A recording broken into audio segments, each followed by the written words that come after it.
We're going to start talking about kinematics of motion and how we characterize the position, the speed, and the acceleration of an object. And it's best to just kind of leap right in and try to do some examples, so we get practice graphing some relatively simple examples at the beginning, and then move on to more complicated examples in the beginning, in the end. So let me just try graphing, for example, as a function of time, position, which can be a function of time of some object. And let's draw a couple hash marks here.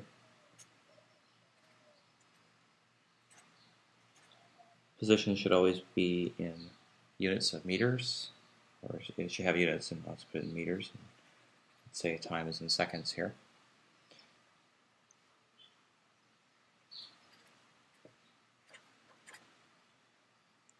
So we might say that this function x of t represents the position of some particle at various times t. And I'm going to draw a very simple example to begin with.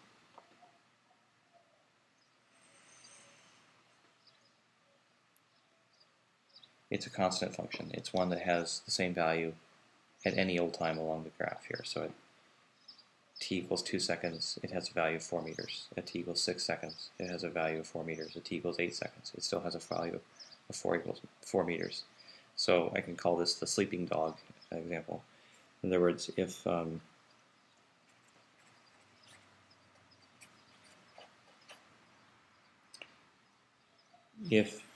at a certain time uh,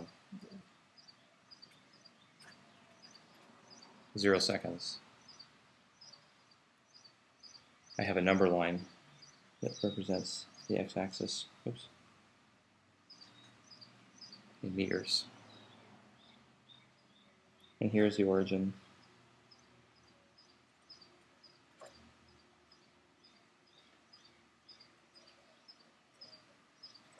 And here are other locations, 2, 4, 6 meters.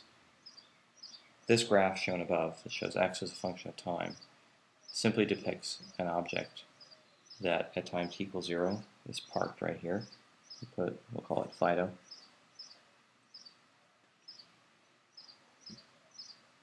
And at a later time, it's the same thing. Here's our number line later. At time t equals 2 seconds.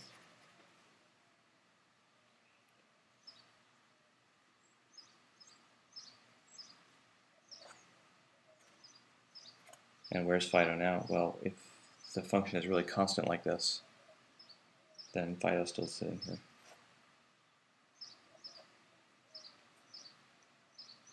Sitting at 4 meters.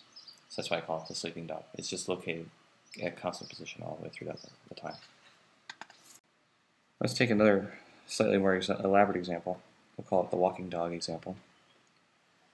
In this example, we'll say that over a period of time, t in seconds, we have x plotted up here in meters.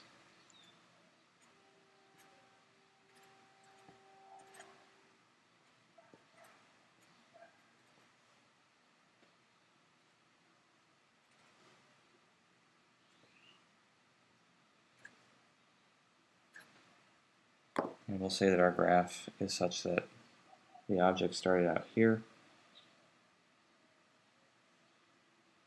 headed to the origin, and if it keeps on going,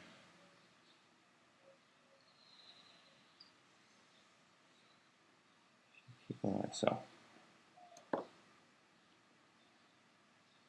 We call this the walking dog example because if we were to simply draw a number line and indicate where this object is,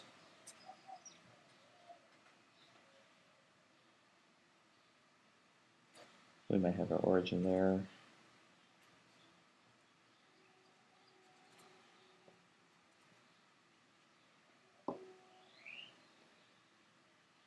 At time t equals 0 seconds, the object's at 4 meters. So here's Fido. At time t equals 3 seconds, Fido's made it over to the origin.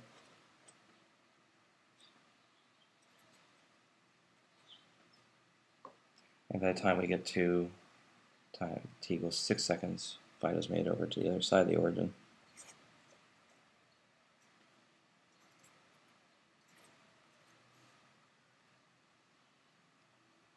So we call it the walking dog example because it indicates something that's started out, if you're sitting at the origin, something that's starting out on the positive side is walking toward you and keeps on going.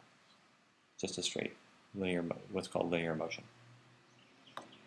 Now we could ask how fast it's going, and that's somewhat simple to calculate. If we look at the slope of this line here,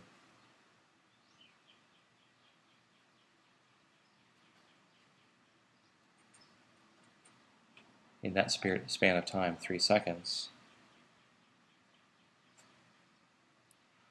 the dog has managed to go a distance delta x of minus 4 meters. Notice I put a minus sign there because it started at 4 meters and went down to 0.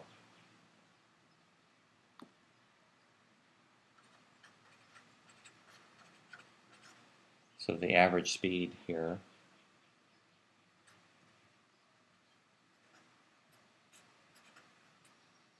which is delta x over delta t, is minus 4 meters over 3 seconds, or minus 4/3 meters per second. Now it happens to be true that this is equal to the instantaneous speed at any point along this graph because the speed is constant all the way through. It didn't matter that I measured it right there. It could also be the speed right there or right there. So I could have picked any time interval if I had graphed what is its speed.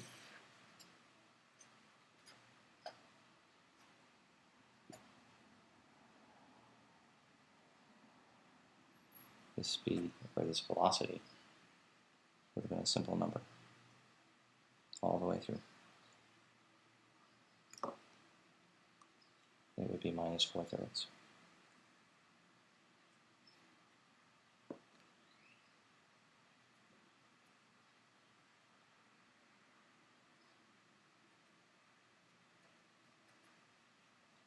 The velocity is measured in meters per second.